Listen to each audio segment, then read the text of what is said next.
people ask like, "What's your dream?" At the beginning, I didn't know, and then time flies, and then now it's Mhm. probably building company is kind of my dream. But the dream is not about having a company. The dream is more realistic once you see you have great people coming, and then you feel like you guys are fighting together. The feeling is kind of like, wow, there are a bunch of strangers that group together and having a similar mentality and then working really hard. Welcome to 20-Minute Leaders. Just sit back, relax, and learn from the leaders of today. It's a journey. Each one is different, unique, inspiring. Let's get started.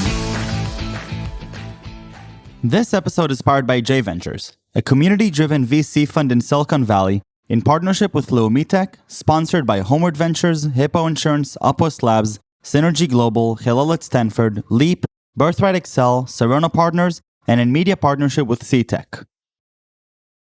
Welcome to 20-Minute Leaders. Today we're talking about e-commerce with Andrew Chan, the co-founder and chief product officer of AfterShip, a leading post-purchase and tracking platform for e-commerce businesses. Andrew has more than 10 years of experience in SaaS product development and sales. He manages the company's product managers, sales teams, and marketing teams. Before launching AfterShip, Andrew worked for Accenture as a business analyst. You've seen the world transform pretty remarkably through your company AfterShip, which you've co-founded. You're really, you're on the forefront of e-commerce, helping online businesses automate a lot of the process from sales to fulfillment to shipping. Some phenomenal traction with more than 250 people, dozens of millions of dollars raised from the likes of Tiger Global and some of the top VC funds in the world. But what's most interesting for me, besides talking about the amazing successes you've had, is really sort of your perception of how did e-commerce change over the last 10 years. You've seen e-commerce boom. Yeah. You've seen it crazy boom through COVID. And so, and you've been experiencing this as a leader in the field. So Andrew, thank you very much for being here with me. Yeah, thanks for having me as well.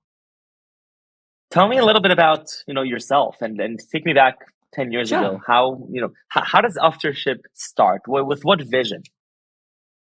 Yeah, I think we started back in 2011, kind of like 10 years ago. So we started like back at the time, we started with the tracking problems that we want to solve. And then me and the other co-founders met in a startup event called Startup Weekend. So basically it's a hackathon within 54 hours. Like you have to build a product and then compete, and we won the Hong Kong competition, and then we won the global competition. And then we start from then, we kind of like get noticed by TechCrunch, and of course like other enterprises followed. So at the beginning, the dream is kind of very simple. It's actually not about solving problem, yes, but it's actually survival. As a startup, you want to kind of like make sure the company survive. But what we're trying to solve at the same time is to help merchants to track package, because many of them that time is still asking the customer, hey, go to the carrier website and then click here, copy in here and there, and then track the shipments. And at that time, the shipments takes over a week or more, or even months to deliver. So having a proactive updates to the customers is very important. So that's how it started, about the product. And then times flies. At the beginning, it was hoping to build solving the customer pain, survival of the company. But now time flies. We got now we got over 300 people, and this year will be 600. And the dreams get bigger. Once you get more people, you get more support, more trust from other people, and also the customer base is bigger. So we hope to see if we can build really the best, solutions for, e-commerce solutions to help our retailers, customers to do better job to succeed. Yeah. So we're going back to the beginning of the last decade, and you're betting on e-commerce, and you're looking at shipping, and you're looking at fulfillment and how to make the customer experience better. Obviously, today there is no doubt that most people in the world will agree that e-commerce is eating the world, and that it's much more prominent than in-store shopping. Is this the same reality that we had back in 2011, 2012? If you go back to the founding of AfterShip, was this already a major understanding by society? Yeah, I think like e-commerce does definitely change a lot, but it doesn't really change in terms of like you buy something, as a customer, you buy something from a store and then they ship it out. What's changed is kind of like the technology evolved, like Shopify has grown a lot, and then there's more e-commerce solutions have been offering. Like they are, I mean, at the Right. beginning it was only MailChimp, but time flies. They got more options for e-commerce merchants. And I think the with the time flying, the technology getting better, there are some changes. And at the same time, I think one key thing is Amazon. Amazon keep pushing everyone's limit. At the beginning, tracking, it wasn't really every e-commerce sellers focus on selling, marketing, acquisition. It's more on Amazon, the first guy saying, hey, you know what? I'm going to give you better shipping experience. You know what? I'm going to give you real-time updates of the shipments. Like the post-purchase experience or any kind of experience got pushed because of other, key players and also technology players in the market. And definitely, like I see Amazon plays a very key roles to change, shapes what customers are looking for. Yeah. Right. And so if you go back to sort of how you position shipping as a primary place in e-commerce, what was the main challenge there? Why did merchants and fulfillment centers have trouble solving it? What's the challenge with shipping? Yeah, I think shipping is a very complicated problem. It's about merchants' inventory. It's about the shipping cost. It's about delivery time, and it's about even about the weather. It's about COVID. So many factors like impact the shipping experience overall. But one key thing that we're trying to help, at least like, is like on the tracking front and also the returns experience. Like, can we be better for tracking? Yeah, definitely the shipping times may be impacted by, let's say, COVID. We see delivery time got stretch, from few days to even 5 days during the beginning of the pandemic. Now it's better, but it's not even completely become normal.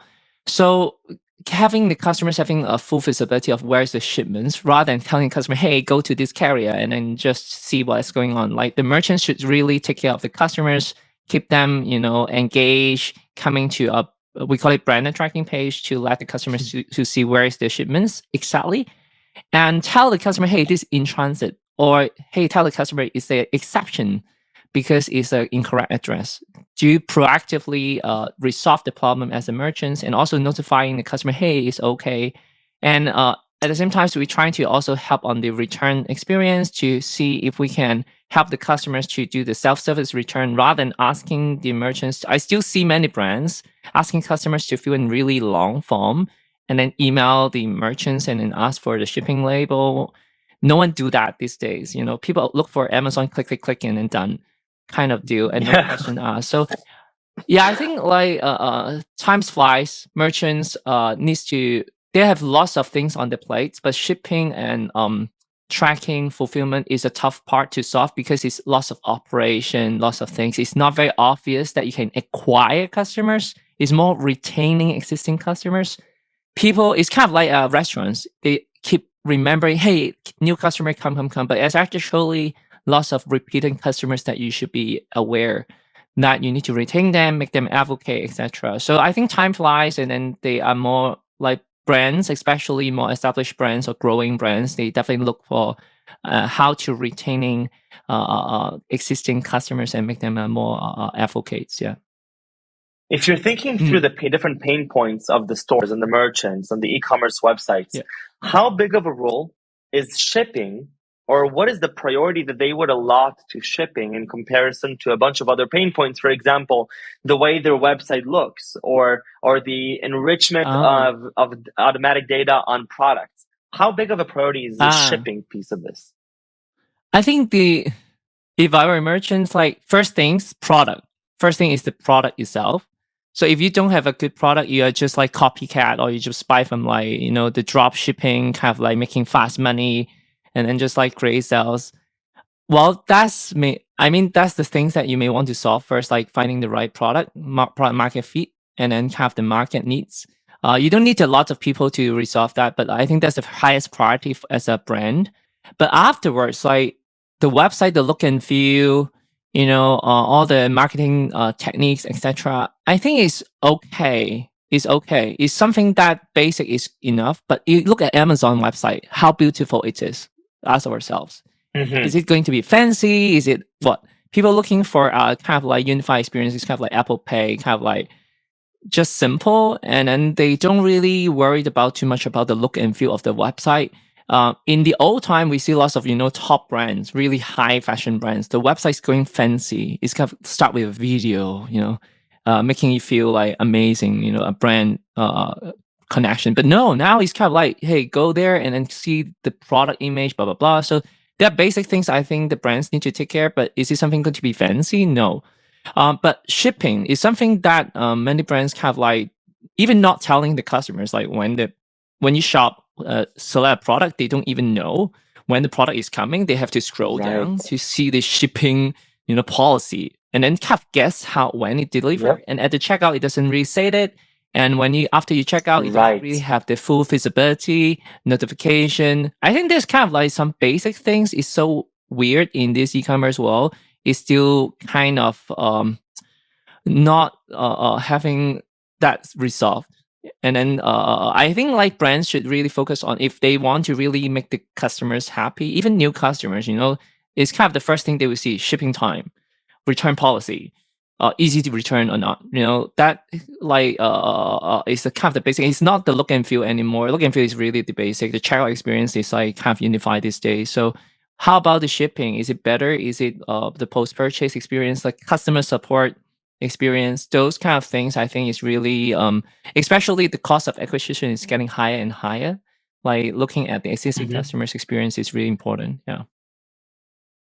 And so if we're looking today about, looking back at the strategy that you deployed here, specifically, you're looking at, there's a few different types of people that you had to cater to, right? You had to cater to the merchants who are selling. You had to cater to the, to the different delivery mechanisms, right? You've partnered with more than 900 delivery options. And then obviously you have the customer experience that you have to provide to the buyer.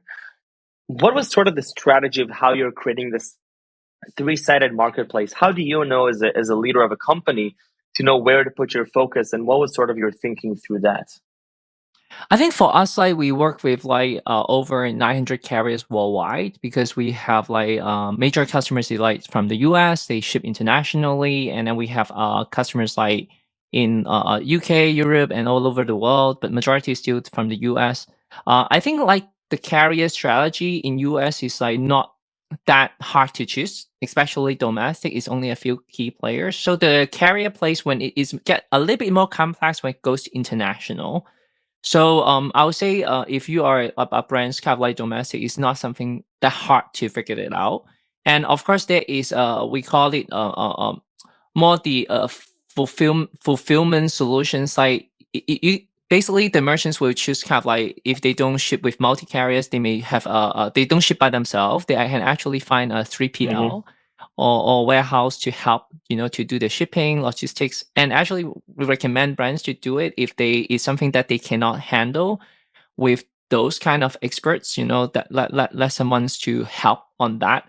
And for us, we more focus on after you sort out what carrier to choose. For us, it's like we would support that. But I think the key thing for us as a solution provider, we eye on the user experience for after the clicking button.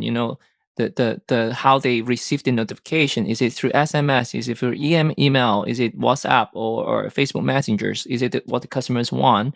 And then proactive notifying customers, and also helping really merchants, having a dashboard to find out what's going on. What is my on-time rates? We help our top brands to find out the on-time delivery rates. What it means is you promise customers 3 days to be delivered, let's say on Friday.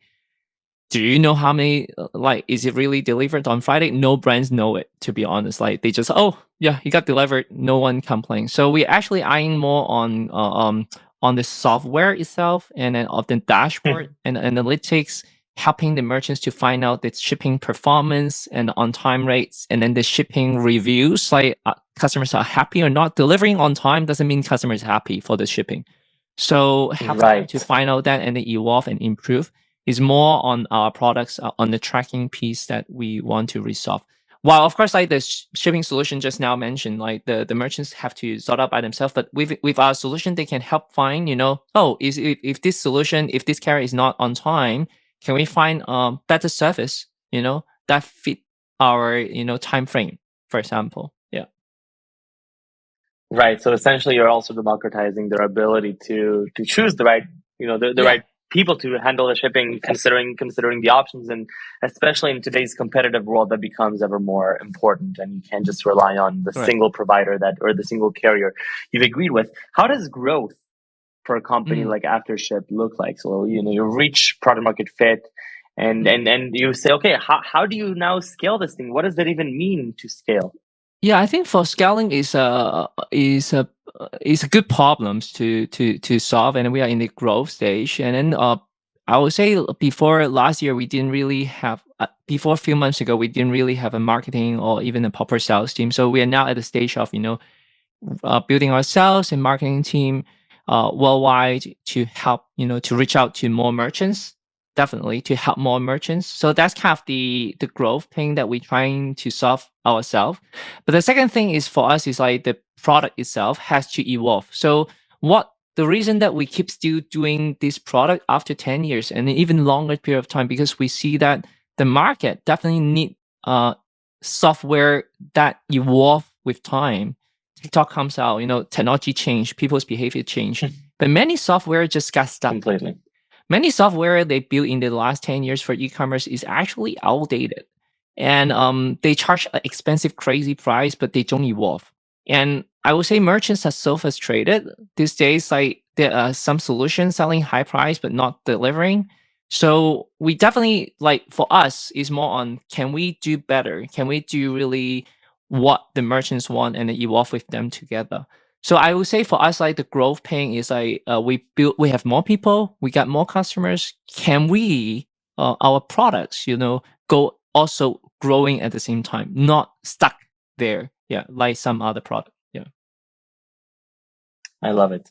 Andrew, walk me through, your personal journey here. Mm, What's been most enjoyable for you in the last 10 years building this really cool company? yeah, I think building company. People say it's kind of my dream. People ask like, "What's your dream?" At the beginning, I didn't know, and then time flies, and then now it's kind of, building company is kind of my dream. But the dream is not about having a company. The dream is more realistic once you see you have great people coming, and then you feel like you guys are fighting together. The feeling is kind of like, wow, there are a bunch of strangers that group together and having a similar mentality and then working really hard for what? For building a software? That's so weird. Like after you sit back and you feel like, wow, they are we are dreaming the same dream. That is so weird to me. And then you feel so, I don't know what we have done right.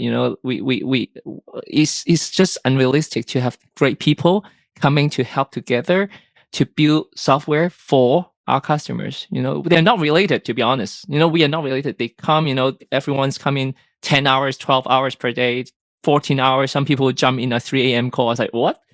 That's amazing. That kind of feeling is unrealistic and keep me, keep going on. Yeah. I love it. Andrew, I really want to thank you for the time and the energy. And it sounds like such an incredible journey. And it sounds like, one of the things that I loved, I mentioned is that you're starting with one specific thing in mind about 10 years ago. And you're saying how as the company evolves and as both the funding comes in, the customers come in, you have so many more people, more than 300 now, and growing to 600. You have to dream bigger, and you have to think bigger, and you have to come up with more ideas of how to remain relevant. And I think that loops back to what you said in the end about how so many softwares that were built in the last 10 years, they became non-relevant anymore. And so one of your roles as a leader of this ship, of AfterShip, is to maintain the relevance and to continue growing. And obviously that's exactly what you're doing. And it sounds like an amazing, amazing journey. And I really want to thank you for coming here and sharing it with me. So thank you very much. Thanks so much, Michael. Yeah, for this opportunity.